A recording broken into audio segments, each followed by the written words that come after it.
Gue yakin hampir semua dari kita pernah kena fenomena paling ngeselin sedunia. Ya, dibanding-bandingin sama anak orang lain. Tuh lihat si Budi udah ranking 1, sopan, rajin ngaji, ganteng lagi. Kamu kapan?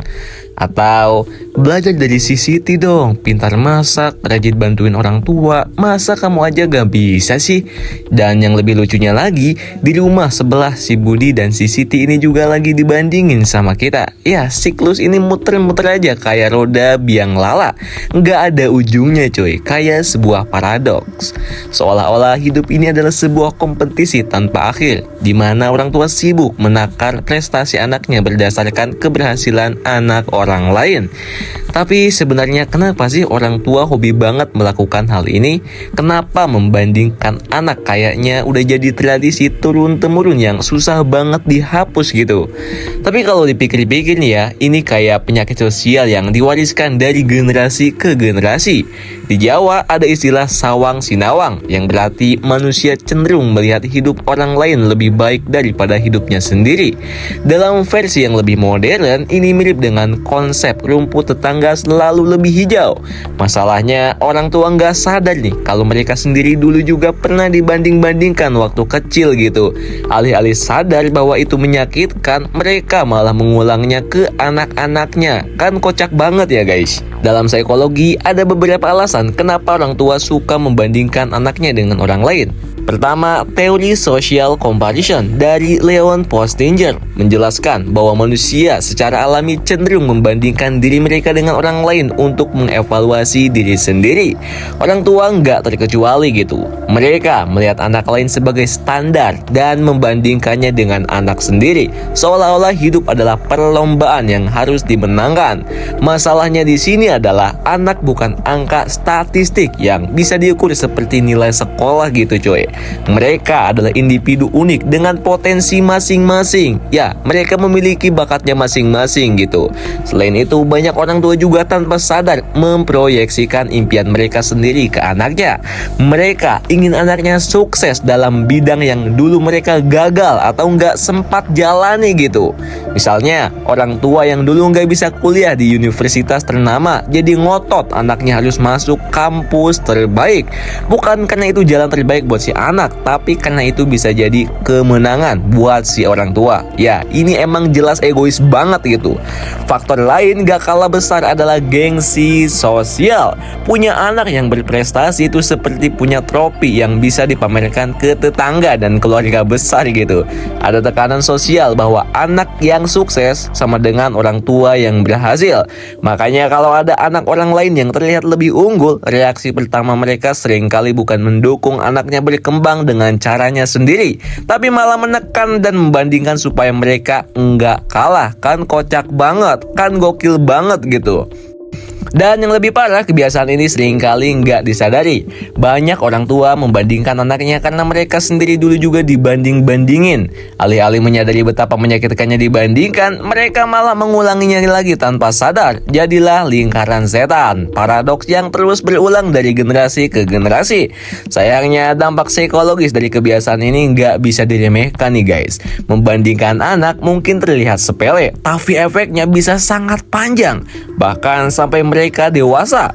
Menurut psikologi Jeffrey Young, dalam skema terapi, pengalaman masa kecil membentuk keyakinan dasar seseorang terhadap dirinya sendiri.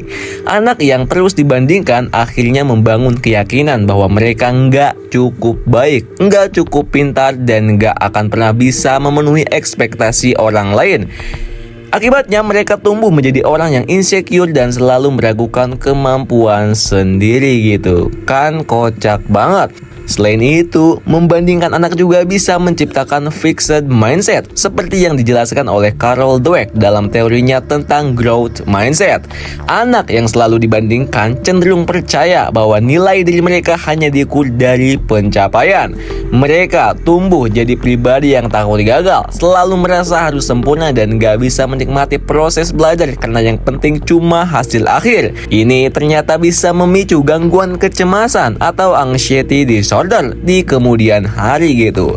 Dampak lainnya adalah harga diri rendah dan ketakutan untuk mencoba hal baru. Menurut psikolog Albert Bandura dalam self-efficacy teori, yang merasa dirinya gagal terus-menerus akhirnya kehilangan motivasi untuk mencoba hal baru gitu. Mereka berpikir, ngapain usaha, toh aku nggak akan bisa sebaik mereka, atau aku nggak mungkin berhasil, lebih baik nggak usah mulai. Hingga akibatnya mereka tumbuh menjadi pribadi yang pasif dan takut keluar dari zona nyaman. Ingat ya coy, didikan orang tua itu berpengaruh banget, apalagi sampai membanding-bandingkan, itu tidak worth it sama sekali ya guys. Di sisi lain ada juga anak yang tumbuh dengan obsesi buat menang, bukan untuk berkembang, tapi sekedar untuk membuktikan diri mereka lebih baik daripada orang lain. Psikolog Erik Erikson dalam teorinya tentang psychosocial development menjelaskan bahwa anak-anak yang gak mendapatkan validasi cukup dari orang tua akan mencari pengakuan dari dunia luar dengan cara apapun. Mereka bisa tumbuh jadi orang yang selalu iri dengan kesuksesan orang lain, tipe yang hobi pamer untuk membuktikan diri, atau orang yang gak pernah puas dengan pencapaiannya sendiri. Ya percis-percis kayak NPD lah. Masalahnya kebiasaan membandingkan anak ini nggak berhenti di masa kecil ya guys. Anak yang terus dibandingkan bisa tumbuh jadi orang dewasa yang insecure dan selalu merasa harus lebih dari orang lain untuk diterima.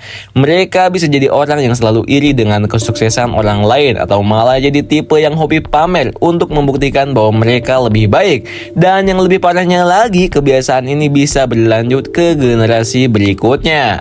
Ironisnya, kalau kita membicarakan hal ini kepada orang tua, seringkali percuma gitu. Mereka udah terlalu lama menganggap itu hal normal. Kalau kita protes, bisa-bisa dibilang lebay, kurang bersyukur, atau malah dikatain generasi lemah yang gampang baper. Padahal kalau dipikir lebih jauh, membandingkan anak itu justru lebih merugikan orang tua sendiri gitu. Kan kocak banget orang tua yang pemikirannya kolot gitu. Anak yang tumbuh dengan tekanan ini bisa jadi jauh dari mereka saat dewasa loh guys. Banyak anak yang akhirnya memilih buat enggak banyak cerita ke orang tuanya karena merasa enggak pernah dihargai apa adanya.